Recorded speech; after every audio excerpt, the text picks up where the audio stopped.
Machines! You're listening to a mostly harmless cutaway. Mostly harmless. Mostly harmless? Oh, come. I think that's pretty good coverage for a disintegrated pile of rubble.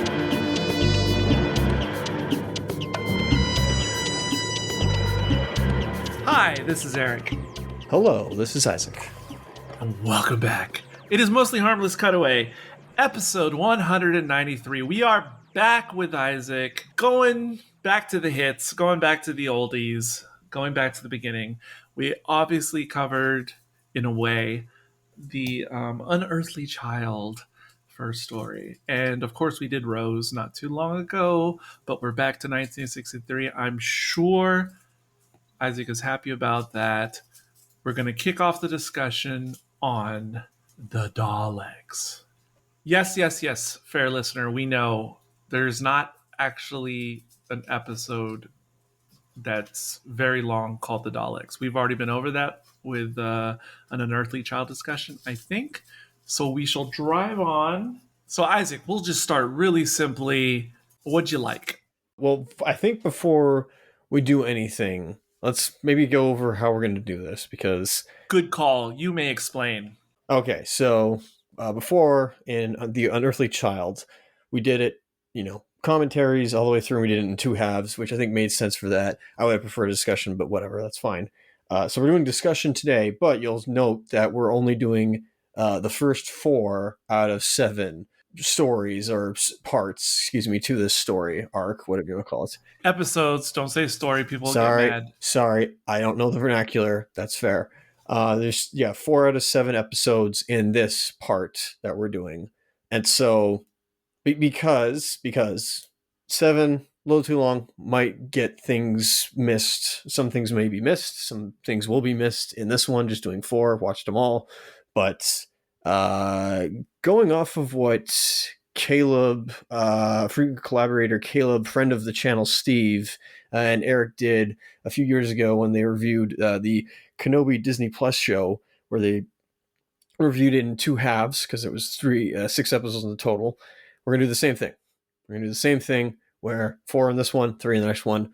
And I have not seen the 3 in the next one because I want to be surprised. I'm left off with the fact that the certain machine parts that the Doctor had lied about, saying, oh, we need Mercury in this thing, is back at the city of the Daleks. So it's like, ooh, a cliffhanger to the next episode. So it's like, it leaves me hanging.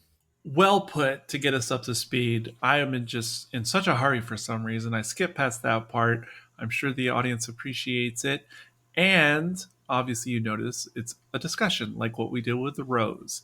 But going on, we'll do good things for you, Isaac. I don't know if there was many negative things. I mean, I think the negative things will come, or at least arise once I see the whole thing, and then return to this at some point. It's all fair. Because I could see there being a bit of meanderiness, or at least, somebody else saying oh, the way the Doctor is, behaving, not irregardless, not being a word of what is canon. I don't care. The way he's just, so stuck up. I love that. I don't know why. I love that he's a crusty old man.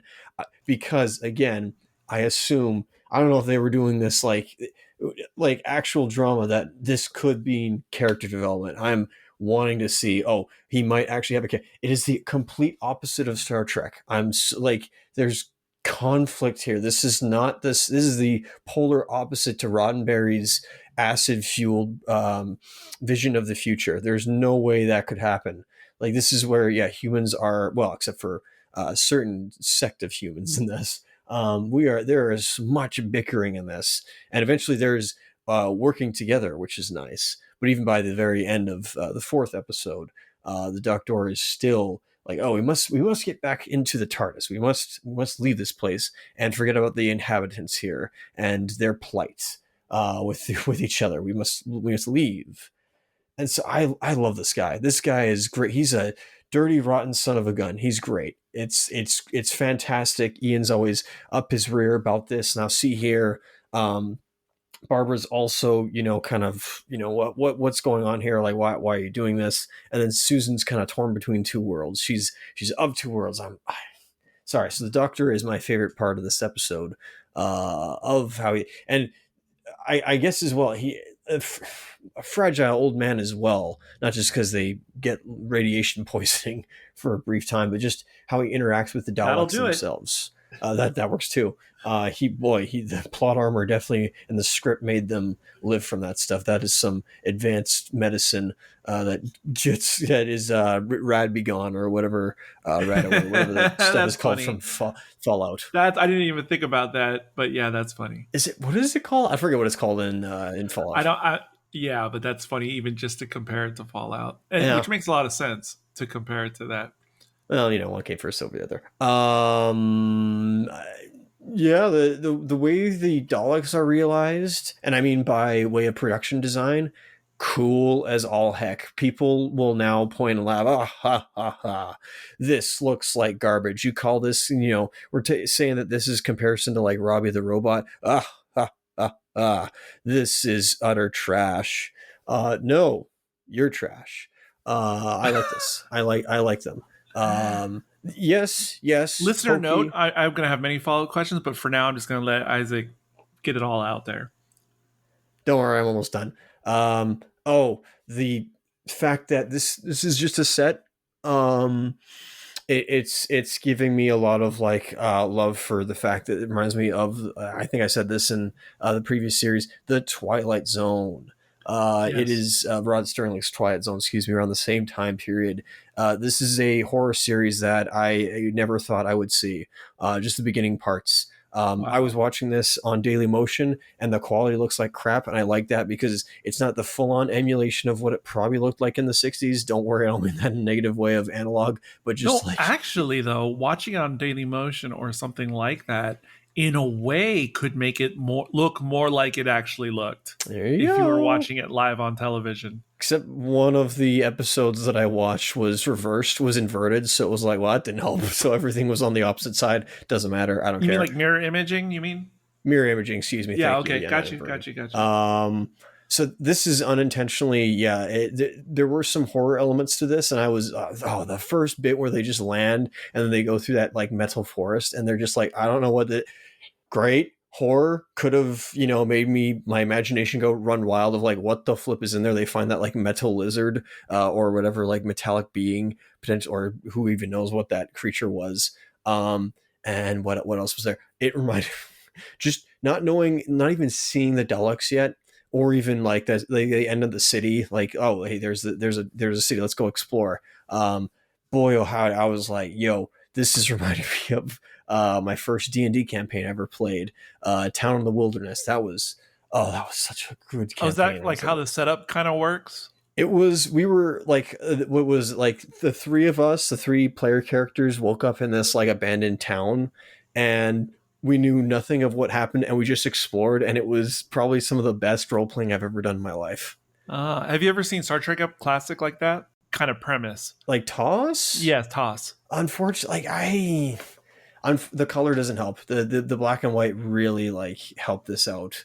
The color, I mean, not that Star Trek can definitely get weird, and maybe could be some horrifying stuff, but I didn't. If you threw an episode out, maybe, but for the most part, I guess like if you're thinking like the Gorn, maybe, but this one I think. No, I'm not thinking about the Gorn. No. Okay, fair enough. Yeah, and by the way, switching tracks for a second on something you guys said like about TOS. Have you ever tried with anything? Doesn't have to be Star Trek. That's in color, and maybe it was made in the 60s or something. Have you ever intentionally changed your monitor to black and white to watch something? Good point. Have you ever tried that? I've also uneducated to not know how to do that with my monitors. Oh, okay. Well, you can definitely do it, or maybe, so it's something I started doing a lot even when I was really young, like 10. Lucky. And I also had a black and white television when I was 10. That wasn't our only television, but it was one of our televisions. So sometimes, especially if I'm watching something like TOS, most people only have black and white television sets, when Star Trek was on air. So most people didn't even see it in color. So a lot of times I would make my monitor or television black and white so I could kind of pretend like, what would this have looked like? And it's a fun thing to do on your own time if you've never tried it. So we could, there's a particular episode, I want to say it's the season 1 finale of TOS. And I think it starts off in a way you were describing the D&D campaign and whatnot. And we could like watch it in black and white on purpose just to see what it's like. I have no problem with that at all. I'm down for that. That would be a fun experiment. We could try that on RBG, the other channel. Great. And before we move on, and I have follow-up questions, of course. Of course. If you had to say something was bad, or if you liked so much you just wished it could have been done this way, like an element of it or something, or if you could have learned more about something, what would that be? I want to learn nothing. I want no backstory. I want the opposite of Star Wars. That's exactly what you want to hear from a student on the first day of school. I want to learn nothing. Yep. No, because if Star Wars has taught me anything, it's the wrong direction to go by. I don't care about like all this backstory of like, who was all present in the cantina. I don't care. Now, maybe that's just a lifetime of, all the fans having this like, knowledge, but it's like, I don't care. I'm just given the story as it is, and that's all I need. The last positive thing I have to say is we continue, maybe story structure wise, and or at least direction and or script writing and or acting, we return with some fine Shakespearean style approaches with the Thralls? Forgive me. What are they? Thalls. Thank you. The Thal. They have very Shakespearean speeches, and once again, it reminded me of the previous episode with the cavemen. Yes. So I was definitely appreciative that they kind of exist. It was kind of funny. I contrasted them both, where we have the earliest depictions of humanity that are always arguing, and while the Thals also argue, it's less brutish and barbaric. There's disagreements, yes, but not to ones that are like, they're too emotionally charged. Just like, oh, well, I guess we can't pursue those thoughts. We'll just go with as we will. But it's just like, even though they may not be human, because we, discuss like, oh, are they human or not? Because there's a different ancestor. They originate from a different ancestor. I do like the fact that with these humanoid looking beings, still continue to have these like Shakespearean debates. Eric, you have my permission to now follow up with questions. Oh wait, no negative thing? No negative thing? I can't think of any. I literally I can't think of much. No, you can have a negative thing like, I love this, but I wish there was more of it or something. What do you mean? Like anything that would be a constructive criticism. It doesn't have to be negative about the episodes. See, the problem is that anything that I say could be rectified in the next 3 episodes. Yeah, I want to hear it though. That's how it works, and the audience wants. I mean, I guess we'll find out if you're vindicated or not. I don't know. Like I saw like a hand underneath the cloak of what the Daleks, look like underneath. Beneath the machines themselves. It's like, maybe I want to see what that is. Okay. But other than that, that's good. That's like good. Not really. I don't. So, in other words, what you're saying is, all things considered, like the time, budget, technology, I mean, the time of production, this was essentially perfect for you. Like in terms of classic TV in general, this is what you want to see.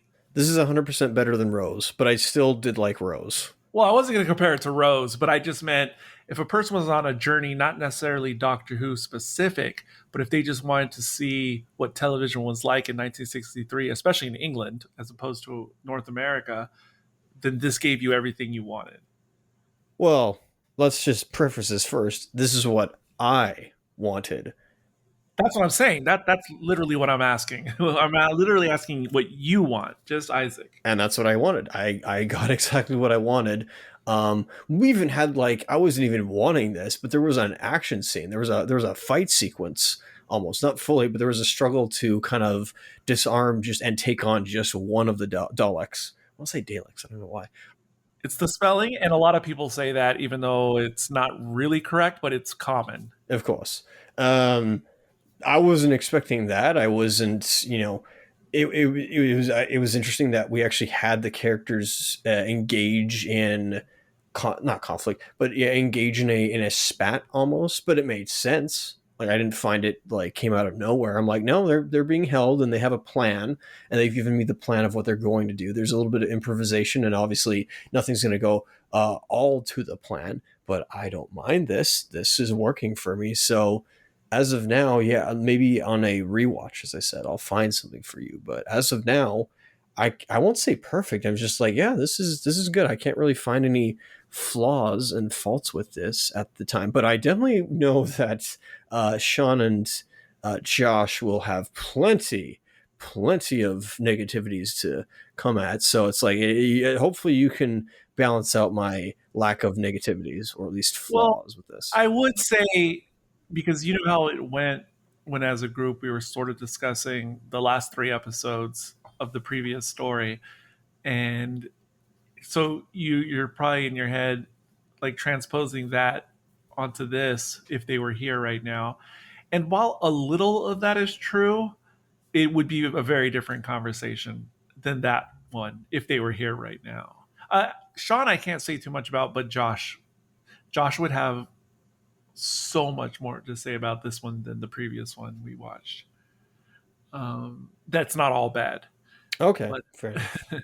Forgive me. That I guess that is just a perceptions of how he was feeling about Unearthly Child. and I don't want to speak for him in his absence, but Of I believe for course. this one, just the story in general, I feel like there's more he can sink his teeth into. Whereas with the previous, like, for him, that's just not a lot for him to get into, like with the doctor or the companions or the antagonists or the plot situation. Oh well, I have to politely disagree on that one, but that's just me. Well, yeah, we had that talk, but this talk, okay. I was gonna skip doing best worst for myself, but actually, uh, I'll get a little bit into what I like about this now, being someone who's obviously seen it before. And the first time I watched this story was, I don't know exactly when, but it would have been circa 2010 or so. And also, or maybe 2009. But anyway, um, but also, there's, we talked about this, there's a motion picture version of this movie that came out.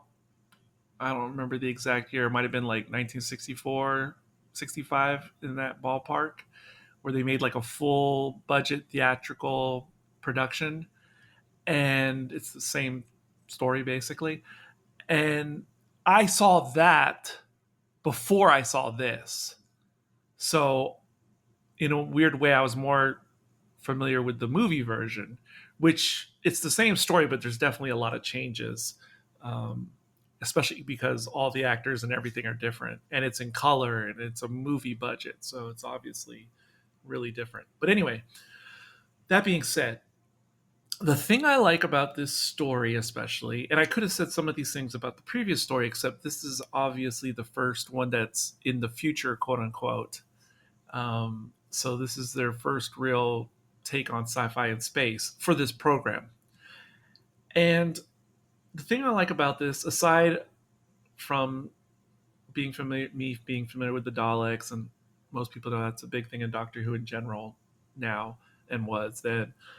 Um, when I go back to this second story of the Doctor, when I was watching this earlier today, the thing that stuck out to me, and always does whenever I watch it now with modern eyes, is like there is so much attention to detail, um, with like the city and the technology and the clothing and like little details, considering they have limited time to put this together, for television, to shoot it and everything and design everything. And what I'm talking about is, for example, do you remember, like in the third episode, maybe, um, there, or they actually probably more than just the third episode, but there's like an elevator in the complex. Yes, the lift. Yes, the lift. excuse my Americanism, but in there's like a bulb indicator that shows like what floor you're on or whatever, Yes. and it has like a glyph like thing to show this floor, that floor, that floor. Do you remember that? Yep. And it's just like it looks like if you were to draw binary like ones and zeros, Yeah. and it functions kind of like Roman numerals, like 110, 11110, 11101, etc., etc. Okay, like we see that as an audience. Let's pretend we've never seen anything in Doctor Who up until this point, and we go, "Oh, look at that!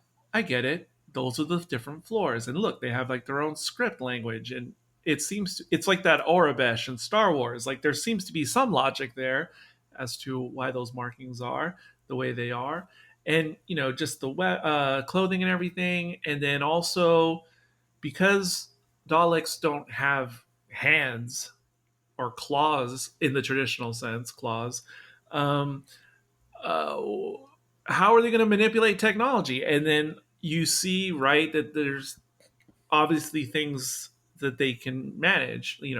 Obviously their handles and levers and buttons are conducive to the way they are. And look, it sounds like I'm just talking about movie TV making 101, and I am, but the reason I bring this up as a good thing watching this story is because this is not just Doctor Who, it's a lot of shows, especially sci-fi, fantasy, is when you're still on your first or second story of a show, um, you don't know if you're going to be canceled in 2 months or what's going to happen. So you try your hardest to put in everything you can put in with a limited budget, but you put as much into the production design, et cetera, as you possibly can because you're early days. And any show, TOS, whatever, the further on you go, you just cut corners because you're going to have lifts in tons of stories. What are you going to do? Create like a new glyph system for every new show? No. And so you literally just have blank lights, if you even have lights, to show floors. And so that's what I appreciate about this is that even though it's early days for the program, small budget, but they're putting everything into it because this is the first time you're seeing these characters go through these types of situations. And so that's what I appreciate about watching this. And for other people, imagine, because I don't know if you've seen the Star Trek pilot, the original one, The Cage. Yeah, with Pike and the weird Spock eyebrows. Yeah, have you seen it? I've seen bits of it. I haven't seen the full thing. Okay, that's fine. That's enough. So if you were to watch that for the first time, years later, you would go, wow, they spent so much time explaining how the communicator works and the phase pistol and their scanning systems. And that's because it was brand new. It was a pilot, right? And that's what stuck out to me the first time I saw The Cage in my life, where I was already familiar with the regular show. And I'm like, wow, they're just like taking their time. But it doesn't feel slow to me. It's like it's sort of teaching me the origins of these things that I was just always used to as a TOS watcher. And if that makes sense, what I just said, then that's why I like this as it pertains to Doctor Who. I agree. I agree with your statements, your positives over this. Speaking of lifts, I apologize, but perhaps I'm correct. But I swear I was thinking perhaps it's in London, obviously, so it most likely they're using just happens to have similar lift sounds, but definitely, and maybe because it also was in a lift as well. Aliens. I was definitely. I swear the lift sounds are similar to the ones used in Aliens. I know that obviously was in Pinewood and or in that like decommissioned nuclear power So plant. you're saying in the James Cameron movie Aliens, Yep. the lift sounds, because I've never thought about the lift sounds in that movie. I can guess in my head what they sound like. And I'm going to have to go back and watch both now, the Doctor Who and the Aliens, because I'm not really sure, and I've never thought of that in my life. It's a weird thing where here's the reason why. Here's the reason why. With the lift from Aliens, that was Ripley and Newt's way up. That was their way out. That was their way out of hell.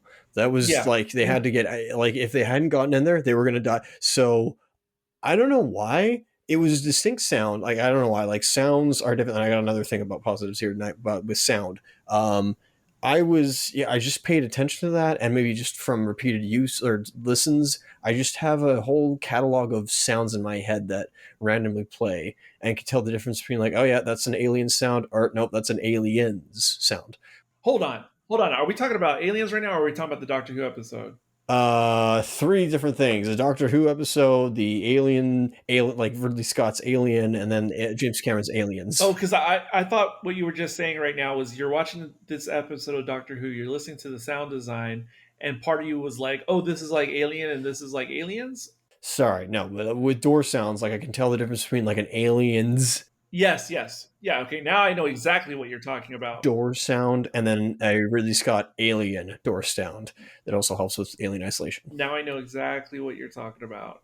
My other positive, I just remembered, was the incidental music. Oh my goodness, this was a mood when the Daleks are hiding. They're about to ambush the leader of the Thals, and kill him in cold blood. I love that. Like there was like it was like a almost we could say like a horror fanfare or something like that. Great. No, it was there were bits of it where it was haunting and just a few notes where I'm just like this is more horror to me than it is science fiction, but it's still science fiction. But there's just a bit of it that reminds me of the Twilight Zone with its haunting scores that it might have every other episode. Yeah, and I think you're keying into something that a lot of people, British people who grew up with Doctor Who, but also like Gen Xers and whatnot who grew up with classic Doctor Who in America, I think you see why over time, over my lifetime, whether they're British or American fans of the show, the fan community, it would like bring together people who are into sci-fi generally and people who are into horror generally. Because what you're describing is definitely an element that exists to some degree, more or less throughout most of the classic run. I mean, I could say that like people were probably horrified in rows of some of the CGI used in that, Kids, and only oh, horrified by the scene. No, no, no, no, no. It was largely accepted as good for television at the time. yeah, but at least listen, I don't mean that negatively. Like some kids probably looked at that like trash can scene in Rose, and I was like, oh, that's scary. And even like maybe the ways the mannequins or Yes, I'm pretty sure kids did take it that or way. whatever I forget what the individuals were called, the plastic people, Autons. Autons, thank you, were called. Auton, no N. Auton, excuse me. Trying to say no with the no one, and then the leader guy or whatever or being The liquid nesting metal guy. consciousness. There you go, resting consciousness guy. But he was his friend. He was that I could see. And you know what? Honestly, like I wouldn't put it past kids who watch this live or even now. I could see people, or I could see kids, or even maybe it just depends on the person. I can see kids, maybe some kids being afraid of the Daleks. Oh Where they yeah, like they're fun, but they're scary at the same time. there could be an inhumanness to it. There honestly could There's definitely an inhumanist by design and in execution. yes, intentionally. Yeah, absolutely. No, that was fully like their intent. Cold Steel. Like sure, I could see R2D2 in them, especially with how they interact with objects sometimes, where he's got like the port that he brings out every now and then. Oh But my this is god. way different, and they seem a lot more lethal because I don't recall in original series, not prequel, R2 having not being a Swiss Army knife, and instead, being one who wasn't a battle droid. Oh my gosh. Especially like in the 80s and whatnot, like in America or anywhere. When you had like little, caricature cartoons like in the newspaper, not comic strips, but I mean like a political cartoon Yeah, like a or a caricature. satirical cartoon, Yes. like in Mad Magazine or Cracked or something. Oh, mad, great. you would always get these little comical, satirical, one pane comics with R2 next to a Dalek, like all the time. I'm not surprised. That makes sense. All the time. And like they both have, you've heard the stereotype of R2D2 being like a trash can. I mean, I could see. Well, it's more gonk, but Well, especially the way trash cans were in America for like 40, 50 years more. You know, the traditional like garbage pail. yeah. I mean, I also think of gonk, but that's fair. Are they saying that the Daleks look like rubbish bins? Nope. Nope. I was gonna get there, but R2D2, especially in the old days, was always considered like the old American style garbage can. So they would, oh, he's a garbage can on wheels or whatever. Um, Daleks, their equivalent stereotype that they have always been known as. Um, so whereas people call R2 a trash can, they call Daleks pepper pots because that's what you call a pepper shaker in England is a pepper pot. I can see it. So yeah, so you'd get like a pepper pot next to a garbage can, like in a comic or something, um, or again, pepper shaker next to a garbage can. Um, but yeah, I don't know why it's fun. No, this is why it's fun. This is exactly why we're doing this series on the podcast with you, Thank you.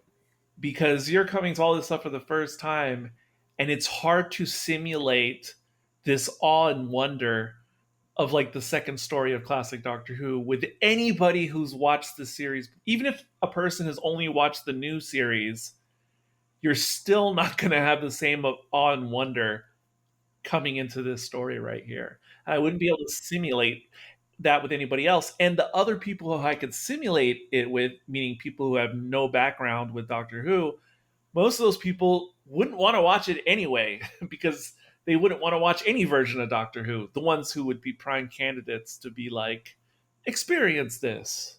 Seeing so many other stories, whether it's classic or new, that involve Doctor and companions, meeting an alien species for the first time, Daleks in general. But if you think about Dalek design, okay, you want a scary baddie who seems inhuman. So you're thinking cold, hard. Okay, what are humans or biological creatures? Carbon-based, fleshy. So what would be inhuman? Something that's cold, metallic, stark. If I may steal from Morpheus from the Matrix, machines. Yes. So you make a mechanical, but except they're not the typical android or robot. They're completely inhuman because they're not even bipedal. They don't have traditional limbs or eyes or anything like that. Because even though Darth Vader, if you don't know anything about his backstory, Who? you're like, oh, he looks like a cybernetic person. He just has like these black bug eyes. There's no pupils. Yes, that's very inhuman. But this is taking it to an even further extreme because at least Darth Vader has two eyes, arms, and legs. Like these guys have none of that. They have one thing that's like an eye, and they're basically an upright humanoid-sized tank, basically. Yeah, like a portable tank. I didn't even think of that. That's a good point, actually. Yeah. And it's like really like it takes 4 people to just try, and a lot of luck as well, and a good timing on their part and planning to just literally like incapacitate one of them. Yes, and I would compare it to like the first Alien movie, or better yet, the first Terminator movie. It's just one of these mechanical creatures, and look how much death and destruction, and how difficult it is to put down the first Terminator, like the first Alien in the movie. And then you get like a sequel, well, not with Terminator 2, but just imagine a sequel that has a lot more of these things, and then you're just like, okay, this is impossible. Like, we had this much trouble with one. What are we going to do when there's a bunch of them? Yeah, and supposedly I don't know what conventional weaponry at the time would have also done against them, but of course we're not having that discussion now. So so something to think about historically in England at the time, 1960. Oh right, oh yeah, no, well, it's still even to this day. So we've done this. So we've done this with Godzilla. And like, especially when you're covering early Godzilla movies, you always have to think about the world of Japan, like in the 1950s or something, Yep. post World War II, obviously. That's always in the back of your mind if you're taking old Godzilla or new Godzilla movies seriously. So let's apply that to Daleks and this story coming out in 63. What are you thinking? I'm going to put you on the spot. Of course. How do you think a typical British person, young or old, in 1963?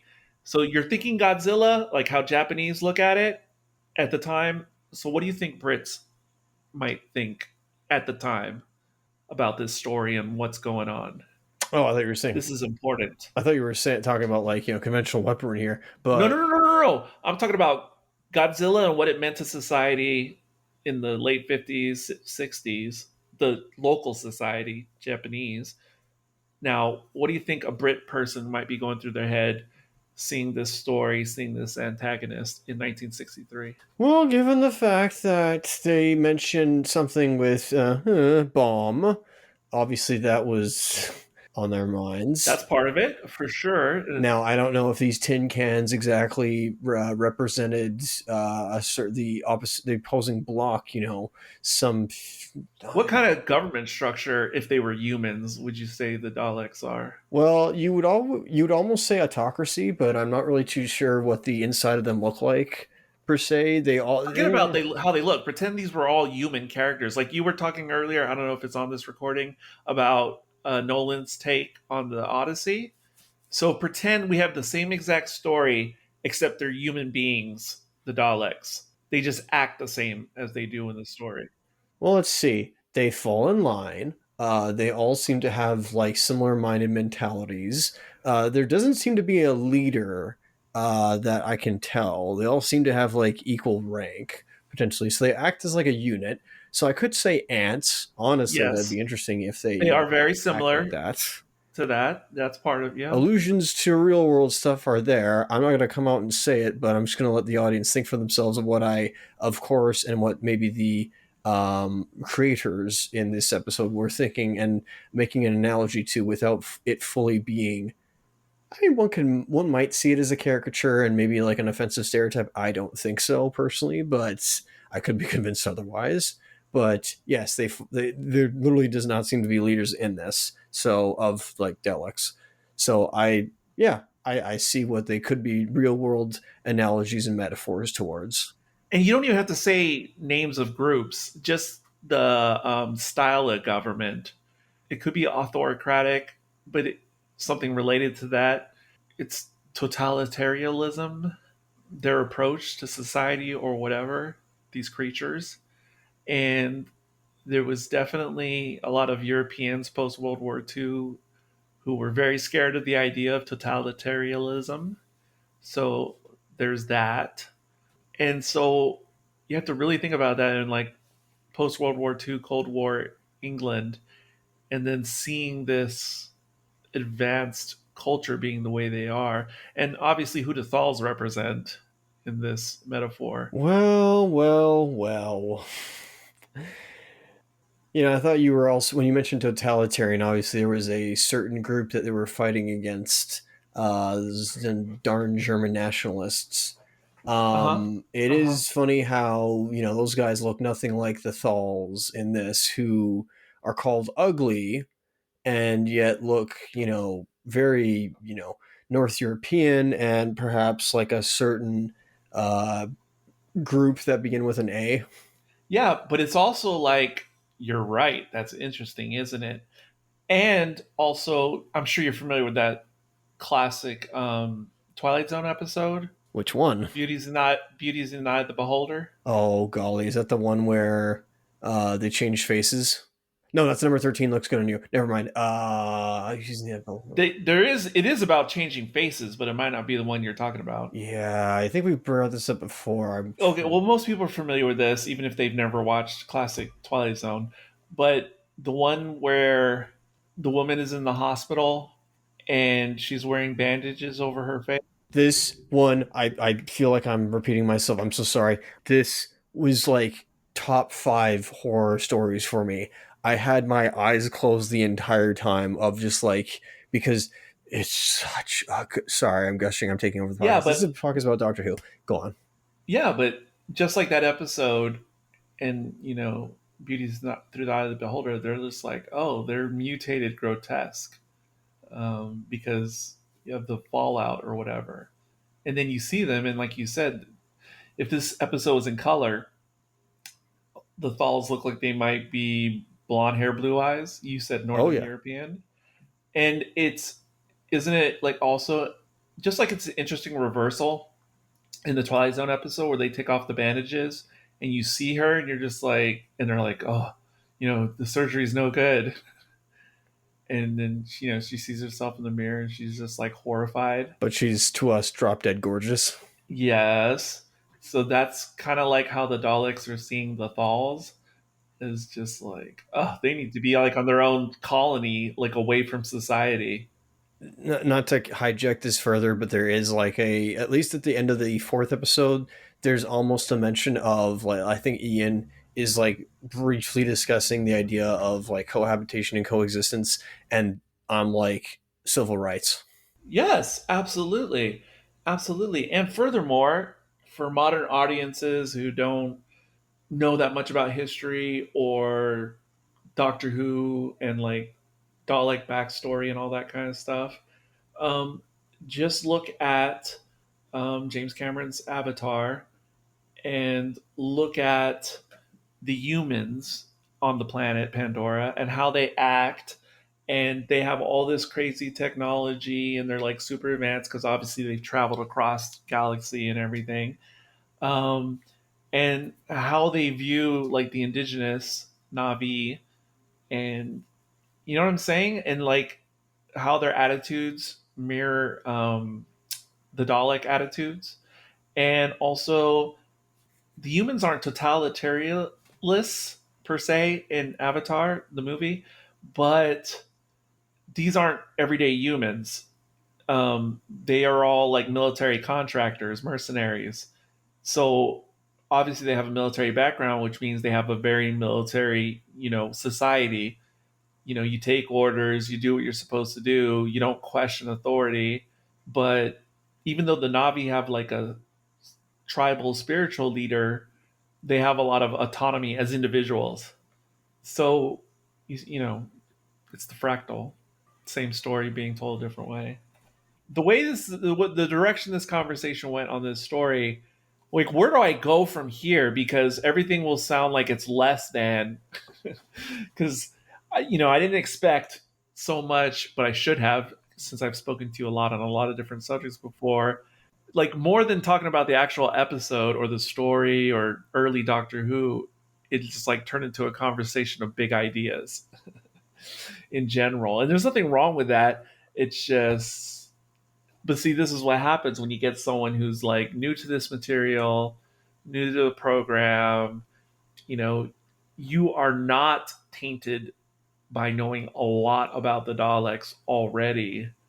You know, like it would be like if we're doing a Star Wars podcast, and how am I going to find someone to watch the first movie who literally has no concept of what a stormtrooper is?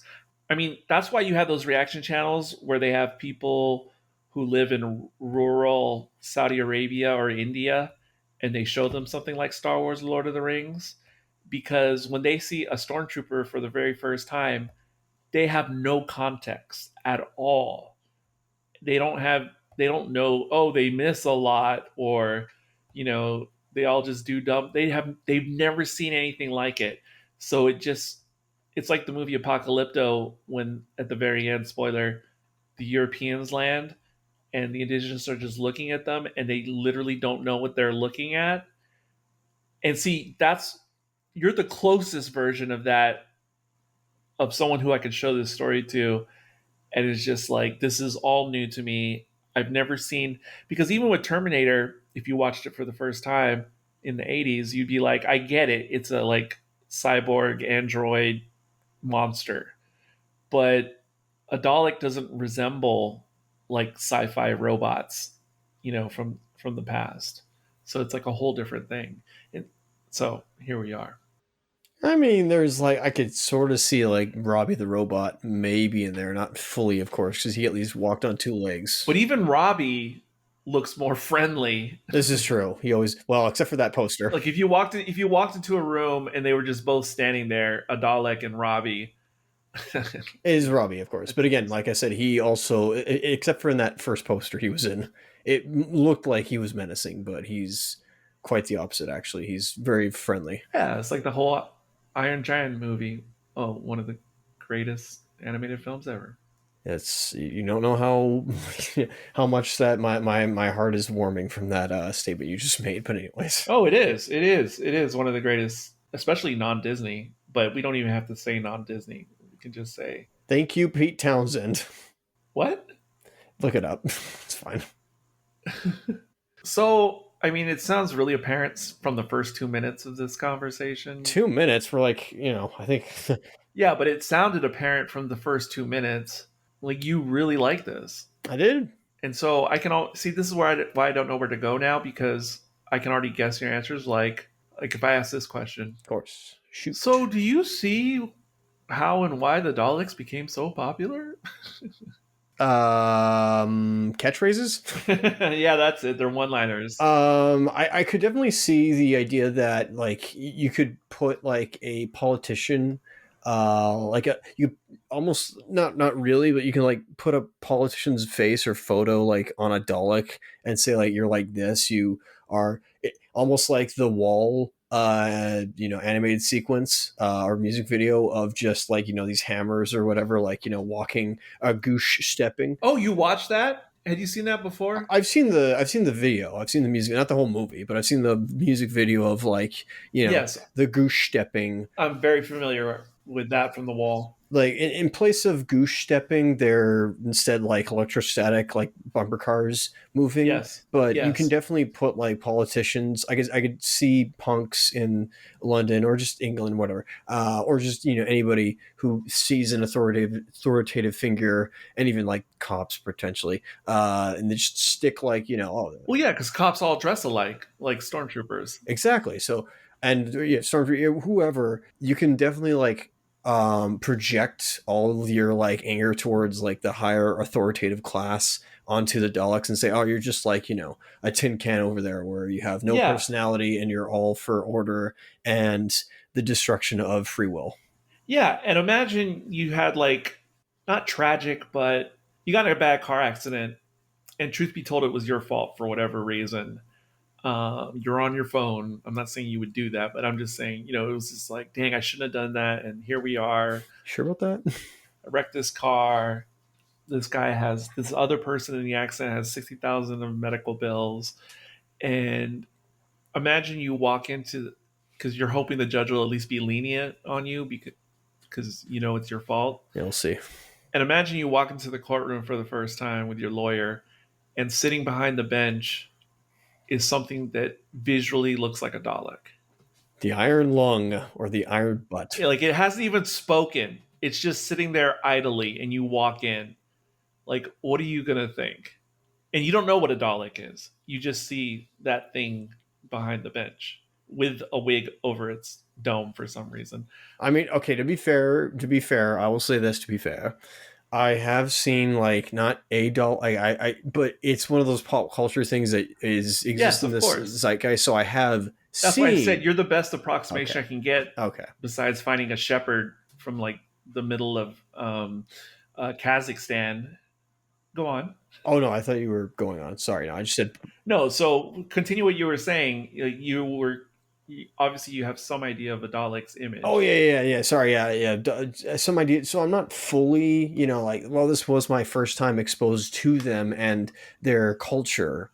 Obviously, I know that everybody goes catchphrase with exterminate. Maybe not. I'm probably yes. Yeah, no, that's true. Reference, and they sound funny. But again, I see it as, at the time, I can definitely see this as like a representation of the writers or just any fans in the day, kind of using the Daleks as good allusions and metaphors towards, like I said, I'm broken record, uh, authoritative or oppressive or authoritative individuals. Yeah, and yes, and again, they could have been the same story, and the aliens. I mean, yeah, they're aliens, or they're not humans, so they're aliens. Um, the Daleks. This could have been the exact same story, and they could have been wearing xenomorph costumes and walked around and talked to each other, Yep. and that would be scary, and it would work because they are so inhuman looking. Just like if you walked into the proverbial courtroom and you saw a xenomorph, again, you don't know what xenomorph is or alien movies, but you just saw that figure behind the bench wearing a white haired wig with curls. Are you thinking that this person is going to be malevolent to you before they even speak? Good question. Oh, and just when they're inside the city, sorry, more gushing. Once so they, oh god, this is just so. Oh, this is so well planned out. I'm sorry. Go on, go on. I want to hear this. Like I said, I was gushing about like being in the forest, and that was creepy. And then Barbara has to go. Sorry, Susan goes back later on, which I was definitely feeling for her. I'm like, oh boy, yeah, and she's being monitored at the same time as well. I'm like, oh, you go, girl. Like, hopefully, you can get there. And she was like overcoming fears. So I was like, I saw that as like maybe some character development there of her having to get through there on her own and have her suspicions over being tapped on the shoulder earlier. I'm glad that was resolved as well with the introduction of one of the Thal. I forget his name, forgive me. And then, but no, when it's the second episode and they go into the city and it's just them trying to get through the underground and just Barbara's going through, all the hallways, even if they are the same hall, flipping again, like not full on like angel egg levels of paranoia that I have, but I definitely felt like the horror there of you're like the last woman on earth almost. Like you think there's nobody there, but there also could be somebody watching you. And that was very effective for me. I was like, I mean, this is incredible, everything you're saying, because I think this is such a testament to the original production crew behind the camera in all aspects for this program at the time. But is it also because I'm bringing in things that I like from the same era as well? Because of that, like that. Matter. It just means even if there's other things you like from the era, like Twilight Zone, it just means like you would have been the perfect audience if you were alive in the 1960s. Or, especially the way 2001 A Space Odyssey is so sterile and dry that it's a horror movie to me before it's like a science fiction film to me. It's a science fiction film, sorry. Oh, trust me, that movie creeps me out. Yeah, this is no these 4 episodes. I obviously kind of stuff. Like I said, there's a little bit of like suspense, like later on in like episodes 3 and 4. But like the first 2 episodes are not Black Christmas for me, but like they get, and like I said, Angel's Egg of Paranoia. Something someone's never said about reviewing the Dalek story, but well, somebody has to. So I guess I'm the trailblazer for that one. But I mean, it's not Black Christmas to me. Like, oh, really? Yeah, not to me either. Not, but I know what you're saying. I'm making jokes. There technically can be that because there's like a male gaze, I suppose, if you want to again slap on, even though they're male sounding. So you could just say, oh, Don't please the listeners. Just continue your thoughts from earlier. The Daleks could be, the male representation of the male gaze when they're looking at Susan, but Sure. It's just like that. I always knew there was a secret agent called 007 inside that steel box. Oh, I mean, why not? When like they had her feeling her up, like of course they like that was 007. Well, one would assume because they think the Thals are so grotesque that they should think. I mean, maybe this is inconsistent in story canon. They should be repulsed by Barbara. Hideous, abhorrent, aghast. Yes. Wow. I've never heard a Dalek discussion like this, like listening to Doctor Who episodes and things. Glad that it came that way. Do you wanna ask me like, hey, what are your predictions for how the story is going to resolve itself? Because honestly, like well, that's where we're going next. But I just wanted to say something because I saw something on screen. So I just saw them carrying that petrified creature in the forest, and they're carrying it on their shoulder, like bringing it to the Thal village or whatever. And you mentioned earlier, you said you liked the way it looked.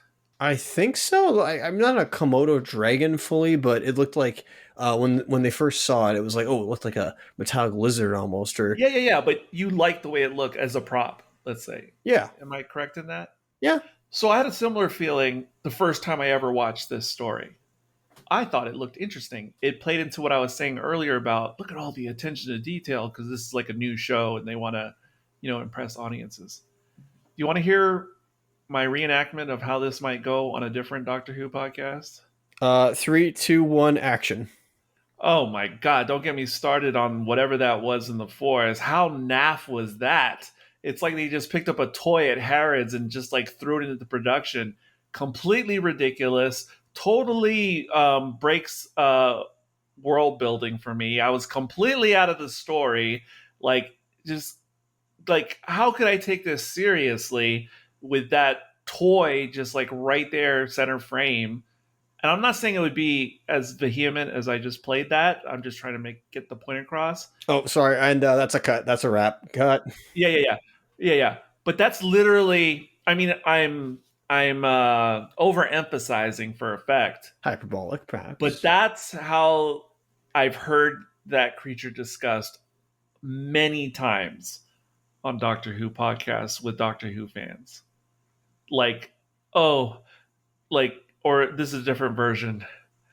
Yeah, so I was rewatching this episode, and then my mom came in, and I was so embarrassed because so and so was scared by that creature. My mom was like, "What the f are you watching?" And I was like, "Oh, nothing, just doing some homework." And like, what is this stupid thing? Like, what the heck? What is happening on the screen? Ha ha. And so that's the other Doctor Who fan take is it's embarrassing if like someone's a fan of the new show and forget about plastic garbage pails like coming to life. Like Doctor Who fans, some, and again, I'm aggrandizing right now. Yeah, you're generalizing. Yeah, but not just generalizing. I'm like building it up big just for effect. They see that and they're like, yes, I'm a hardcore Doctor Who fan, but I'm embarrassed for you to watch this early classic story and just see like a Tinker Toy supposedly be an alien species or creature or whatever. So you see the difference here? And you liked it. And the first time I saw it, I thought it was really interesting and intricate. Like they put like a lot into it. Like it sort of looks like it has scales and like layers like an armadillo, but barbs like a dragon in modern fantasy. Yeah. And it could have also been like, I don't know, like covered in metal during like the neutron bomb explosion potentially, or like fused with metal, or it was, encased in metal potentially, like as a tomb or whatever. Yes, because also the first time I watched this, I didn't realize it was petrified. Oh, that's cool. So I thought maybe it would like maybe it was like if you were watching a Transformers movie or something, not actual canon Transformers, but something like Transformers where there's metallic beings, and they go to like like they're on their metal planet, and you could imagine like a metal fox, but not a fox, but So a creature Cybertron. like a fox, and it's just metal and it's like running around, and you're like, oh, this makes sense because they don't have fleshy biology; they have metallic biology. So to me, I was like, oh, maybe there's like these metal creatures, like the owl in the original Clash of the Titans, the the the metallic it looks like a robot owl, but it acts like a biological creature. So I didn't realize it was supposed to be petrified. So for all I knew, it was a mechanical beast that was just incapacitated or something. But yes, I was fascinated with it the first time I saw it. But other people, fans, old time fans, will feel like they have to apologize for the quality of the prop. I'm gonna go a little Sean on this. We were talking about like, fears. And I did forget there is actually something that I'm afraid of on Earth. It's something that will definitely change me as a person. Some people can easily put it aside. I don't know how there's something else, man. Slaughterhouses. Oh, you mean where they process? Yep. Okay. Assembly line, whatever you want to call it. I'm not. Okay. Maybe I'm just generalizing from like what it looked like in the 70s or whatever. But just yeah, putting cattle and livestock and just you know that process. Yeah, that. Yeah, I mean, I can take blood, but there's just something about seeing Well, assembly line that. what I'll say about that, since you brought that up, slaughterhouses, there are definitely episodes of Doctor Who, classic and modern, that very much do sci-fi versions of that type of horror. And this is the final segment of this extended discussion. Hey, considering we watched 4 episodes and we've only talked for an hour and a half so far, and we went well over 2 hours for just 2 episodes of Legend of Korra not too long ago, I think we're getting better. Go watch that on the Elitists. Okay, so obviously there's more episodes with 3. the Doctor and crew Yes. and stories after we're done with the whole Dalek thing. So we know that. They're not going to die, I think. We know they're going to die. We know they're probably going to beat the antagonist at the end of this story. But where do you think we could go? Like, so imagine this whole story comes out. Everyone loves it. We want to make a sequel. What could we do, or what would you like to see, or what do you think of the possibilities of a follow-up story to this? Interesting. I didn't think you were going to ask me that. I feel like you would have asked me that in the next part because you're right. It makes more sense. But I mean, because the question I could have asked was, do you think the Doctor's going to defeat the Daleks? Well, it's not so much that. It's more like me speculating as to with what I have been presented as of now, how will the Doctor companions and the Thal come to this? Hey, answer that question if you'd rather answer that question. I feel like it's more appropriate in this sense. I feel like I'll go ahead. Table, if you don't mind. I would like to table that other question for next part, because I feel like that makes more sense, because then it's like, oh yeah, where are they off to next? We'll table it. Go on. In the next 3,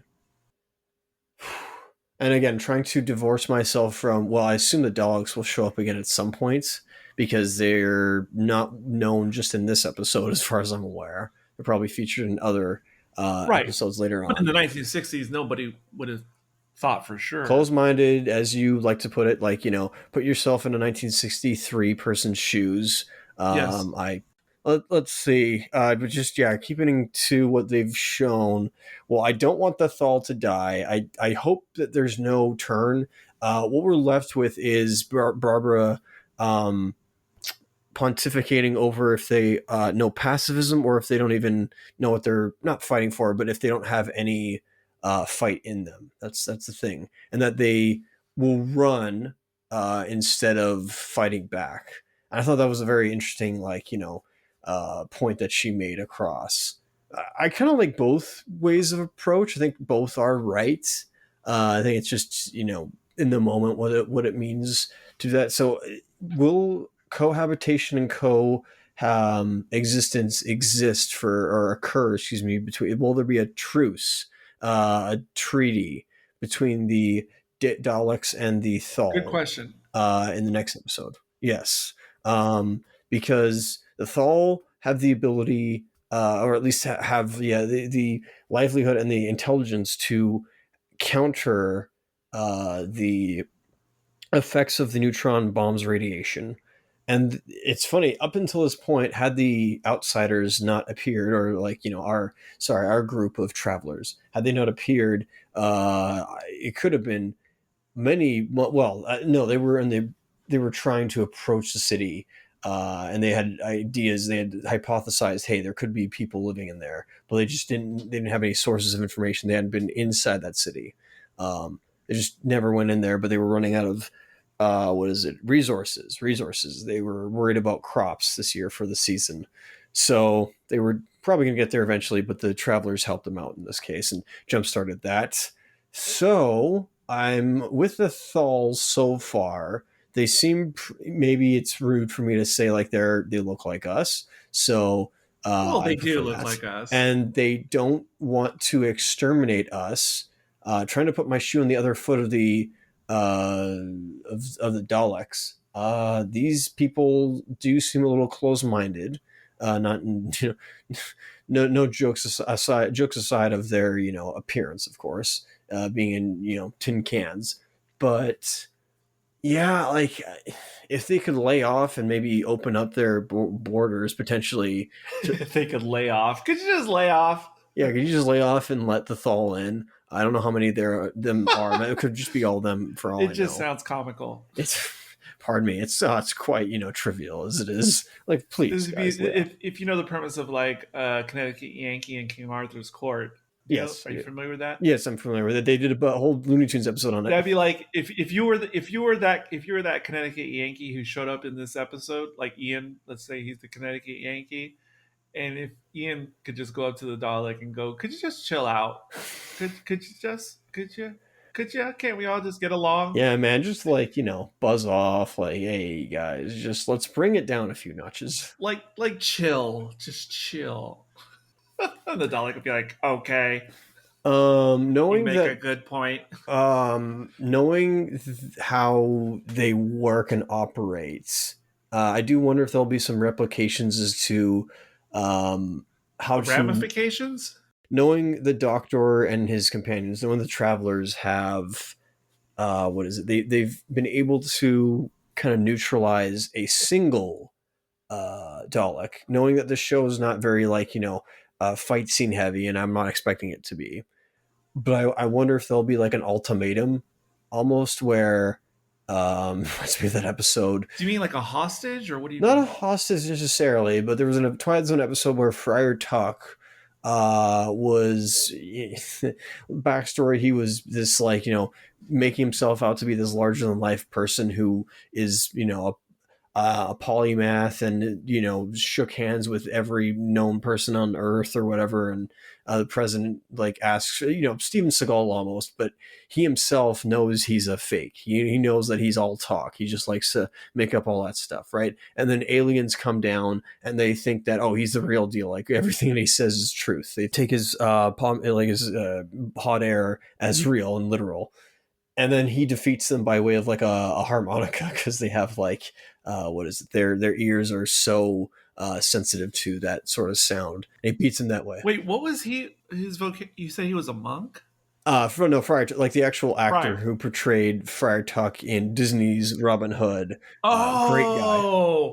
I was thinking an actual friar. I know. Sorry. And I was like, what time period does this episode sound? It sounds like fantastical. It's like whenever it's was it Green Acres? Yeah, Green Acres. I don't call whatever her name is on Green Acres. I just say Maid Marian. I've never seen it. No, not Maid Marian. Sorry, Miss Bianca. Right, because she's from Rescuers. No, I don't know who voiced Maid Marian.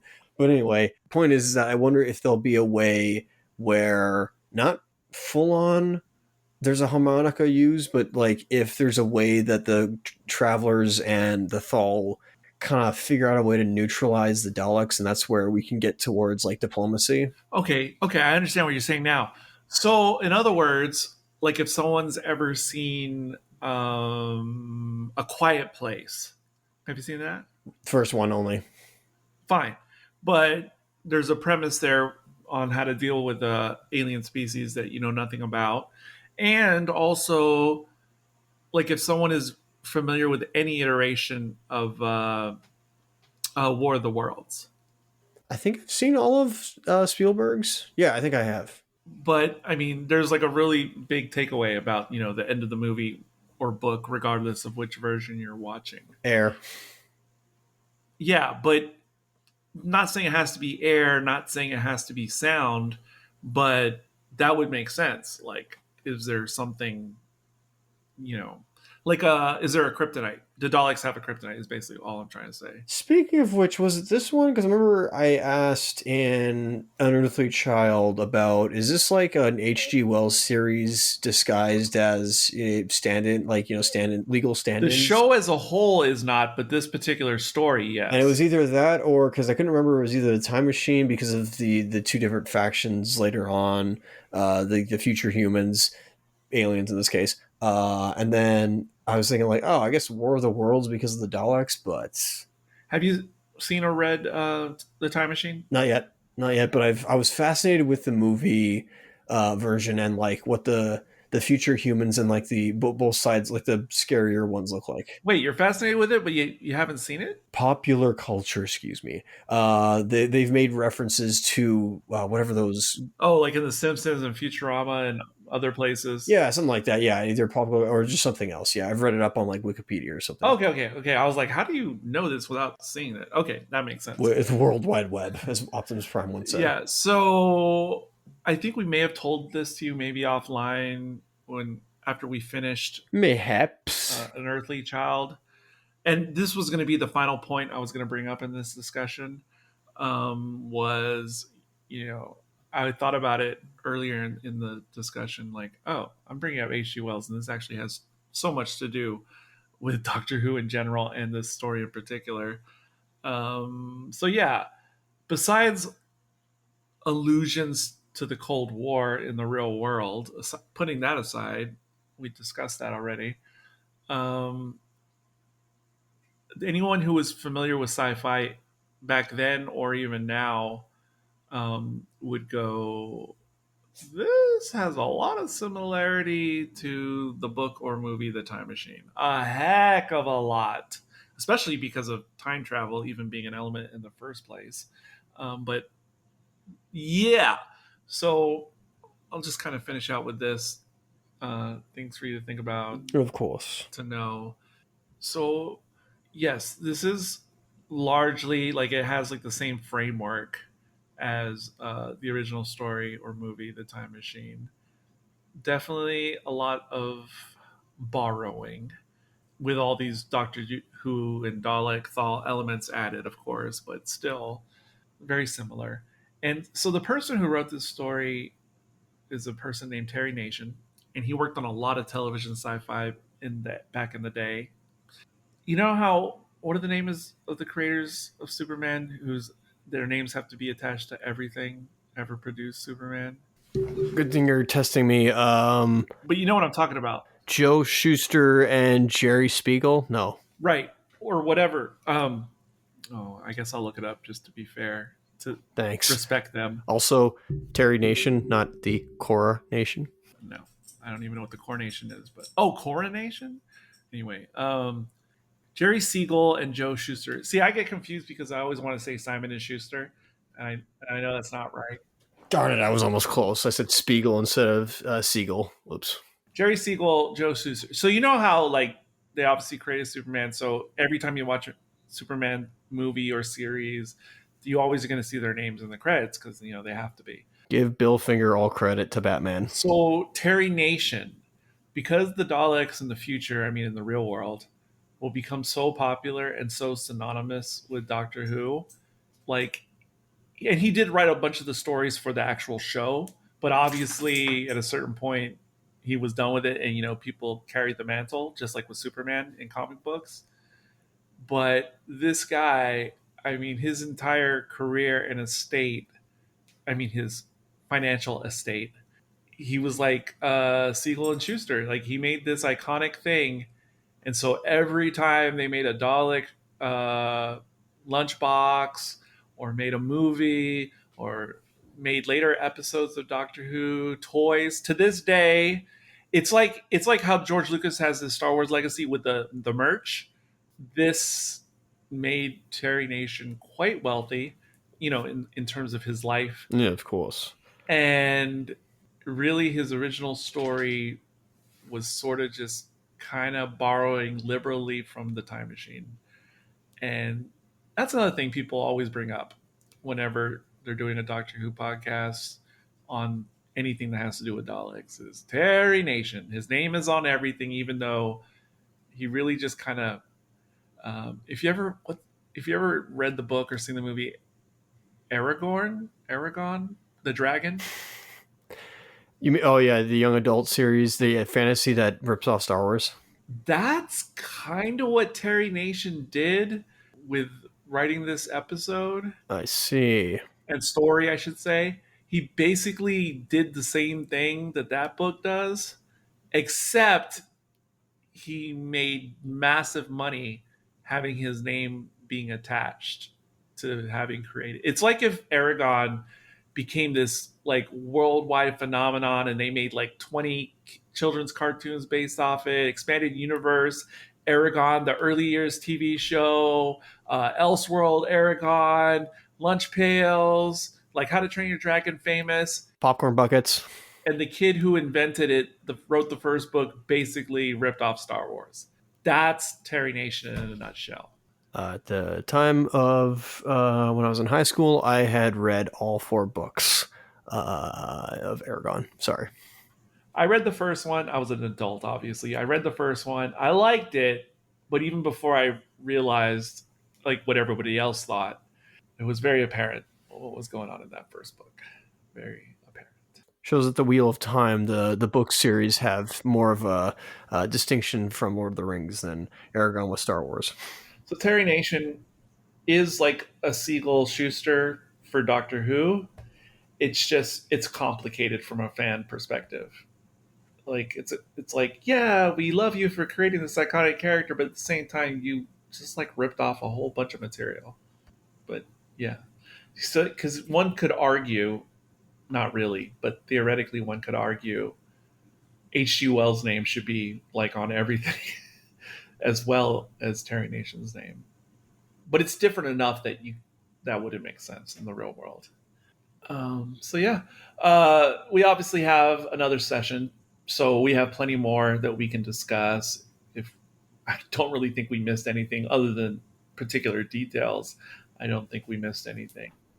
Oh yeah, we could have gone into the weeds, but mostly this was stuff like not too much into the sausage talk. Last question before we really close it out, and when we have to rate it. Oh yeah, I forgot about that. We have to rate. So you've kind of talked about this already, but did you see this coming? I mean, compared to the previous story, you've already talked about the Doctor we see other sides of his personality. Yes. Now, even though you may not have expected this particular version of him, would you have guessed it before you watched the story that he would change so much? When you say like future, right? Like you don't mean. I'm talking about just comparing this, what you've seen now, compared to what you saw in the previous story. I don't know if he's changed much. Maybe it's. Well, you mentioned earlier, like you love this, like how crotchety he is. And he was that way in the previous story, but he's taking it up to another level. Oh, there's still no. There's still crotchiness. Like maybe there's some minor like but literally by the end of episode 4, he's still saying, "Oh, I say 4. I know it's 8. I'm sorry. I just wait, no, whatever it is. I'm sorry. If we're talking about the Dalek story, it's episode 4. Yeah. Okay. Thank you. I said like by the end of episode 4. When he's like, let's go back to the TARDIS and let's be off. Like we have no business with the Thals and the Daleks no more until Ian brings up, oh crap, that, piece that was important to the engine. It's back in the city. So we're kind of stranded here until we go get that. Every time he's always still going, like maybe there's minuscule amounts of character development. Maybe I see him getting a little more along with Ian and Barbara. He's not as much as but there's points where he isn't. He is still a person who is running. He is still a person who just wants to be alone. I don't fully see him yet as developing character. It's going to take a while. And that's fine. That's old school storytelling, which is good. But I say good, but good when it works. And this, he's always like, we must go back. We need to get out of here. He was only ever interested in get in, see the city, get out, and then leave and go to the next place. Again, the man is running from something. So obviously, there's many other iterations of the Doctor. And you've seen a few, but obviously there's plenty you haven't seen. I guess 3 by this point. Something like that. So whether it exists or not already, would you like to see a version in a modern Doctor Who, like a more modern iteration of the show? Would you like to see this type of character, this type of Doctor, but done with them in the 70s or the 80s or whatever?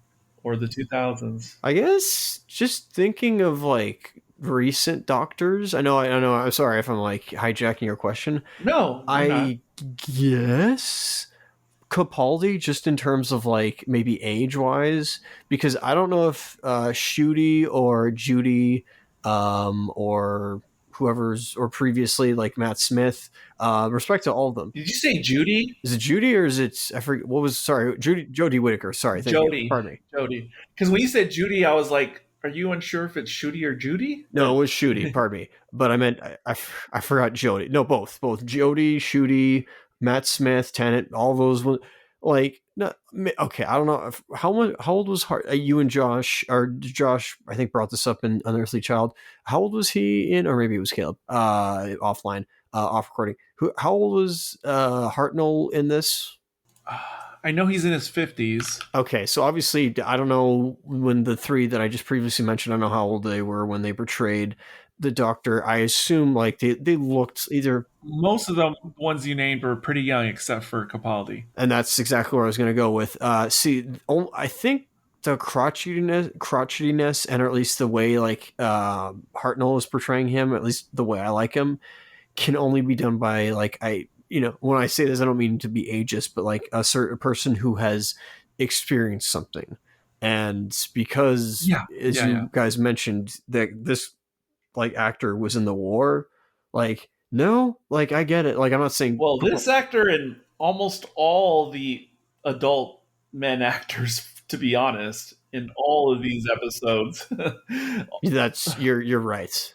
Yes, they know what they're talking about when it comes to war. But like, pretty much all the male actors except for the ones who are like what, under the age of 30, I guess. Or I'm not saying 40? Capaldi hasn't seen action. I don't know if he was in the army or not, or if he was in the military. But I feel like it's similar to how with Nine Inch Nails doing Hurt originally, and then when Cash does it, I think even Trent doing it now, if he re-recorded Hurt and not in the same style as obviously Cash, but he did it his version, I guess, remix, and I say remix, but like did it again, but as an older man. I think that works. Similar to how, what is it? I saw this on HBO. It was about Billy Joel and how, Piano Man, he's a man of the people, but as an older man, like later in life, it actually kind of has more meaning to it because it's now said by like a man who has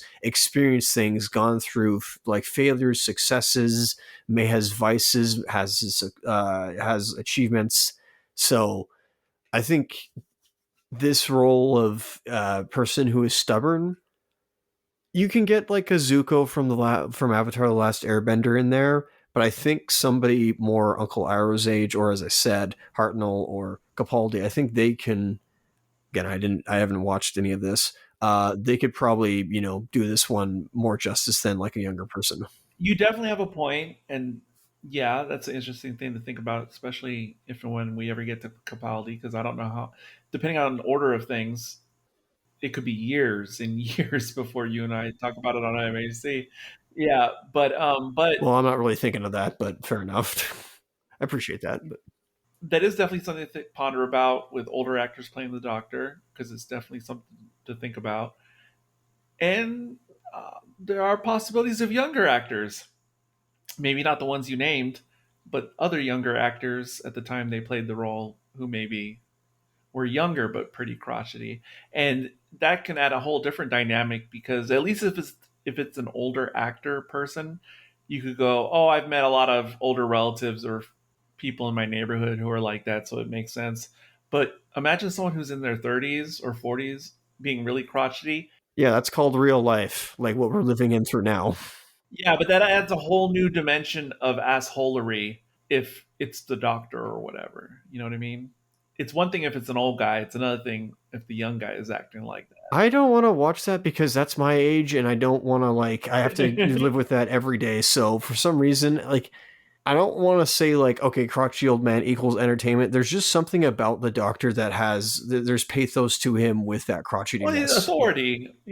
Yeah, the thing fans have been bringing up recently. So when Hartnell started in the role, I guess he was around 55, playing the Doctor, and now David Tennant is older than that. It doesn't look like that, of course, but that's the point. So this guy you're watching on screen in black and white David Tennant is currently older than. Is he 60?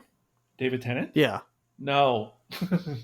But let's see how old he is now. Okay, so his birthday was in April. He's currently 54. Oh, good look. It looks good for a 54-year-old. But when he got the role, he was, I think, 34 when he started playing the role. Oh yeah, I could have sworn he was probably in his 20s. No. There's been a few, but a few doctors who the actor was in their 20s. Actually, no. Yeah, he looks like a good 30-year-old. Like I say 30, but he looked like a good like mid-30s guy. Oh, he looks like that. That's an adult. But when you watch his very first episodes of Doctor Who, Tennant, he looks really a lot younger, like than he does when he's playing the role later. He looks very young. But yeah. I don't think anyone could deny that David Tennant looks great for a 54-year-old, even by modern standards. 30-year-olds who are crotchety nowadays would just come across as edgelords, and we don't take those guys seriously. What's the word you said? Edgelords, excuse me. I never heard that term before. It's an internet term. It just means that, oh, you think you're cool, but you're not. Okay. Yeah, we had different words for that growing up, but yeah. All right. This is plenty. But before we go, what's our unit of... Oh, no. You know what? Because we're doing this new split format, we're not going to rate this. Because also, we've never really done it like this on Doctor Who before on the podcast, meaning we've definitely covered classic stories, but we would just talk about episode 1, just talk about episode 2. This is one of the only times we've ever grouped things up or whatever in this way. So we're not going to rate it. We'll rate it at the end of the next part. We'll rate the overall story. In whatever, I'm going to forget this, but in whatever device that the doctor took out and said we need Mercury for. I can't remember. Oh no, I'm thinking another Doctor Who episode. Anyway, strike that, what I was about to say. All right. Well, I know this is different for the MHC format, as I just said, but I know there's going to be listeners who are like, I like this change of pace. I like this different kind of discussion on a story or episode of Doctor Who. So for those of you who are long-time or short-time listeners to the show, you're welcome. I mean, here you go. Your wish came true, because this has definitely been a different format than we've done before over the years. But I'm always down for different formats. So closing out I'll just say thank you once again for being on the show, Isaac. Welcome. Thank you for inviting me onto the show. Again, I don't know how I could conjure someone else out of the ether that would bring bring such fresh eyes to something like this. Well, until you find the next Isaac. I mean, it could be, Anthony. He could potentially bring stuff that I would never have there. I was going to say the next Anthony, until I find the next Anthony. I suppose. Closing out the show today, this is Eric. This is Isaac. And as the twins, Stell and Kalis, said, as a response to what Eric said about the audience views of this, rules are made to be broken. And until next time, don't panic.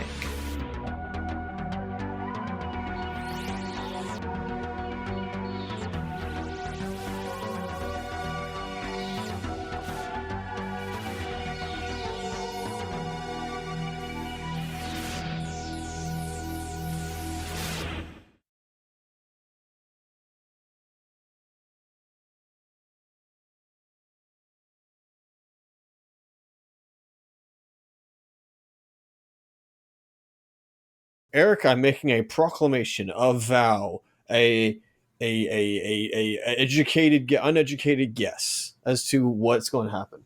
So when I mentioned to you that my family went and saw Superman last night, James Gunn's Superman 2025, because there's no actual I was like, wow, they're finally seeing the Donner cut. Great. Exactly. Finally, why not? They saw a 25, 45 second, less than a minute, air quotes trailer, whatever you want to call it, to the Odyssey. Oh my gosh! I have to look for that on the internet right now. And so I'm making. I think I said this to you before, but I'm just making this declaration, proclamation, whatever have you, so that this is now in the time capsule, and that when it releases next year, I'll either be vindicated by history or hanged, which is fine either way. It's not fine for the rest of us either way, but go on. So in the story of the Odyssey, there are mythological creatures. Spoilers. Yes. Humanoids, when you call it, there's a cyclops in there. There's a sea creature. I think Zeus shows up at one point. A few other Heavy spoilers. gods, Go on. go in there. Yeah, no, I mean, I don't know how many books he's gonna, bring. I think the spoiler alert is. I think we're not allowed to talk about the Odyssey until we hit 6,000 years post. But go on. Yeah, I think you're right. Either way, I don't know how many books of the Odyssey he's gonna, condense into that book or into that movie. Either way, I'm making a declaration, proclamation, vow.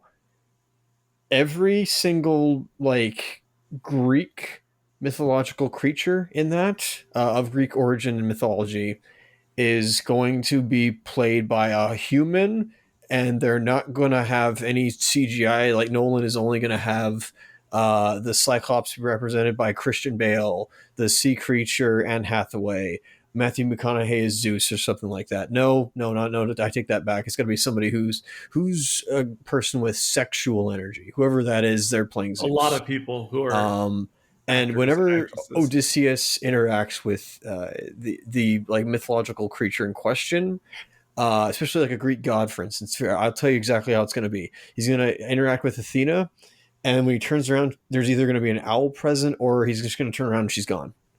But it still implies she's a god. Cyclops is just a cannibal, because I believe the Cyclops eats some of his men at one point. Unless I'm getting this confused with the Iliad, I apologize. I get the two mixed up. But that's my proclamation, that all the mythological creatures in that will be metaphorically played by, I say metaphorically, but will be stand-ins played by human actors instead. But obviously fulfilling the same role, and Odysseus is going to have conversations with them each time, and it's going to be a road trip journey like that. That's the end of my predictions and speculations. So I got two things to say about your proclamation, or ask and then say. Go ahead. Question: is this based upon any knowledge you have of the 45-second trailer, or did you just put this together because it was brought up because your family saw the trailer? C. And the answer is C. Neither, because knowing about the Odyssey, like from articles, not articles that I've read, but just the news that he's making the Odyssey, and how some people are angry at the way Matt Damon is dressed, like it's not period accurate or whatever. Yeah, that I've seen. I didn't watch that. I just saw people are mad, but people are mad as usual, or always mad. They're looking for a reason to be mad. Sorry. Where's it? Oh, it's because knowing Nolan, having seen Nolan, he refused to go into anything fantastical in Batman, or his depiction of Batman, and there's nothing wrong with that. The most fantastical, of course, he probably gets is either in like The Prestige. Still haven't seen that all the way through. Inception, you could say, the fantastical element, of course, is the machine itself, but there is still a grounded realism and plausibility to it, where it's like, oh, that kind of makes sense, even inside the dream, even when it got weird, like when we saw the city folding in on itself. There was still some form of logic, or it didn't feel like a Nightmare on Elm Street. Because the scapegoat on Inception is because they're literally in dreams. Real world rules don't apply. So that is real world, because that's how the real world is. Exactly. Dreams. Now, my second part is the movie you just described that you're predicting by Nolan exists, and a lot of people are familiar with it and know it. It is called "Oh Brother, Where Art Thou?" Okay. So there's your template. Watch that, and you just described the approach of that movie. Noted. Okay. Then synchronicity. I just George Clooney is Odysseus, and watch that movie. Okay. I will do that before watching the Odyssey. And obviously, wait a minute, Isaac Tennant. Okay, again, it's reverse entropy, but again, the way they played with that was more plausible. Yeah, and The most CG I've seen of his, or at least like weird creature effects, is Tars or the robots from Interstellar. And I mean that like genuinely, they were at least completely practical as far as I'm aware. Maybe there was some CGI in there, but I'm not too sure. But those were robots. I don't believe the Odyssey is a future retelling of, I say future, but like in the far off. I don't believe it is, but that would blow fantasy. my mind. It would be funny if he did a space opera, but that is not what he's doing here. I will watch Oh Brother, Where Art Thou? And then, I will eat my own words. No, you won't have to eat your words, but you'll see what you said become manifest. Was it a drama or a comedy? It's a little bit of both. Or, Okay, or I guess fine. you could say dark comedy, maybe. Yeah, morbid comedy. That's fair. Yeah. And I watched that whole movie the first time and had no idea what was going on. I'm talking about this artistic play. I did not realize what was going on. And I was very familiar with the Odyssey, and I didn't even realize what I was watching.